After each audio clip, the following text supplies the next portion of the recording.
The forest whispered secrets. Sunlight dripped through the leaves. Lily skipped along the path, her laughter echoing. She stopped, mesmerized by a butterfly with wings like stained glass. It fluttered toward a clearing bathed in golden light.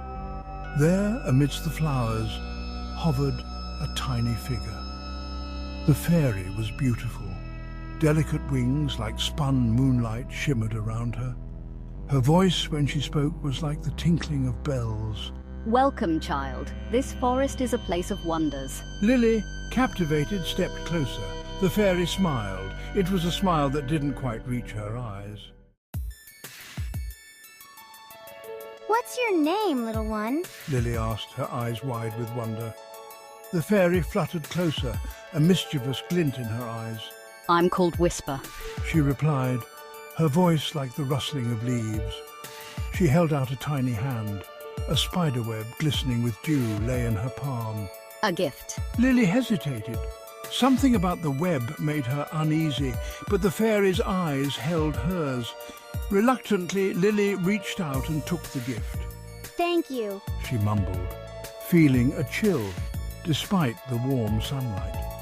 Whisper's smile widened, revealing teeth like sharpened thorns. As Lily walked deeper into the forest, the air grew colder. The sunlight, once so bright, seemed to dim. The trees pressed closer, their branches twisted and gnarled. Lily felt a prickling on her hand. She looked down. The web was gone. In its place, a small red mark pulsed on her palm. Fear tightened its grip on Lily's chest. The forest sounds, once cheerful, now seemed menacing. The rustling leaves sounded like whispers. The chirping of birds sounded like screams. Lily wanted to go back, to escape the suffocating darkness. But the path had vanished. She was lost. Panic welled up inside Lily. She ran through the darkening woods, her heart pounding in her chest. Thorns tore at her clothes, and the shadows seemed to reach out, eager to swallow her whole. Every turn led to more darkness, more twisted trees, more whispering shadows. Then she saw it. A faint light flickered in the distance. Hope surged through her. She stumbled towards it, her breath catching in her throat. As she got closer, she realized the light came from a small cottage. Smoke curled from its chimney, promising warmth and safety. But as she reached for the doorknob, a cold wind slammed against the door, and a voice filled with icy laughter echoed from within. Lily's blood ran cold. She recognized that voice.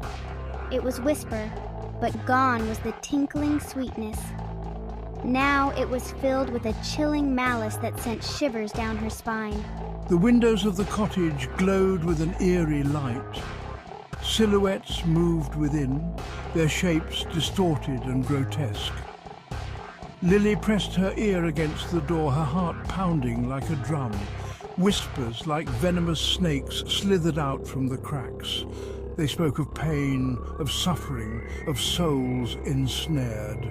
Each word chipped away at Lily's courage, replacing it with a bone-deep terror. Gone was the delicate fairy. In her place stood a creature of nightmares. Strung from the ceiling like macabre decorations were dozens of glowing spiderwebs, each pulsing faintly. And in the center of it all stood Whisper. With a trembling hand, Lily pushed open the door. The cottage's interior blazed with an unnatural green light. Her mouth was a gaping maw, filled with rows of jagged teeth. She grinned, a chilling parody of her earlier smile. Her eyes, once sparkling, now burned with a malevolent glee. Her skin was ashen gray, stretched taut over sharp bones. Welcome home, child, she hissed, her voice dripping with venom. We have so much to celebrate. Lily stumbled back, her scream dying in her throat. The webs on the ceiling pulsed brighter, bathing the room in their sickly light. The shadows danced, twisting into the forms of monstrous creatures. They reached for her, their touch promising unimaginable pain. Lily was trapped, Whisper glided towards her, her laughter echoing around the room.